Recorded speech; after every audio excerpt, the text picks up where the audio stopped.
So మళ్ళీ తెలంగాణ రైతాంగం అంతా కూడా మళ్ళీ తిరగబడి ఇటు ప్రభుత్వం మీద తిరగబడి అటు మళ్ళీ నీళ్ళ కొట్లాట వచ్చే ప్రమాదం ఉంది. కాబట్టి కేంద్ర ప్రభుత్వం కావచ్చు తొందరగా ఈ విషయం మీద గోదావరి జలాల మళ్లింపు అక్రమ మళ్లింపు విషయంలో తొందరగా స్పందించి ఈ వివాదం రాకుండా చూడాలి.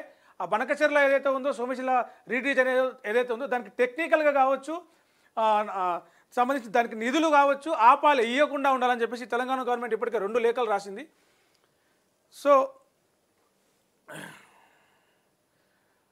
ఆ పంచాయతీ కావద్దు అని ముందే మేల్కుంటే కనుక దానికి ఆ 2 గోదావరి అక్రమ జలాల తరలింపుని అడ్డుకోవడం అనేది చాలా ఇంపార్టెంట్. అది 18 మంది హైకోర్టు జడ్జిలపై నిఘా. ఫోన్ అక్రమ ట్యాపింగ్ కేసులో విచారణలో విస్తుగొల్పే వాస్తవాలు బయటకు వస్తున్నాయి.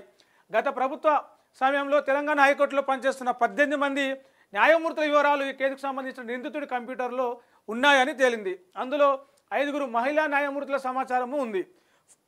ఫోన్ల అక్రమ ట్యాపింగ్పై తెలంగాణ స్పెషల్ ఇంటెలిజెన్స్ బ్రాంచ్ మాజీ ఓఎస్టీ ప్రభాకర్ రావు నేతృత్వంలోని బృందంపై కేసు నమోదైన విషయం తెలిసిందే. హైదరాబాద్ పోలీసుల నమోదు చేసిన ఈ కేసులో నిందితుల నుంచి కొన్ని కంప్యూటర్లు స్వాధీనం చేసుకున్నారు.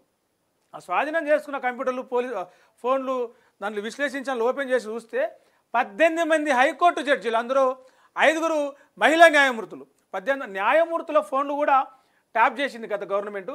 రాజకీయ పార్టీలకు చెందిన నియోజకవర్గ స్థాయి నేతలు, ఎమ్మెల్యేలు, ఎమ్మెల్యే అభ్యర్థులు, సినిమా వాళ్ళతో పాటు న్యాయ వ్యవస్థలో ఉన్న న్యాయమూర్తులు కూడా కాదు, న్యాయ వ్యవస్థలో అడ్వకేట్ జనరల్లో కాకుండా న్యాయమూర్తుల ఫోన్లు కూడా ట్యాప్ చేసినారు. అందులో 18 మంది, దాంట్లో 5 మంది మహిళా న్యాయమూర్తులు ఉన్నారంట.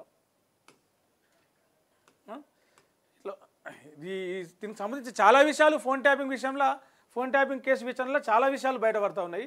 సో ఈ మొత్తం విచారణ అంతా మూసి అటు హరీష్ రావు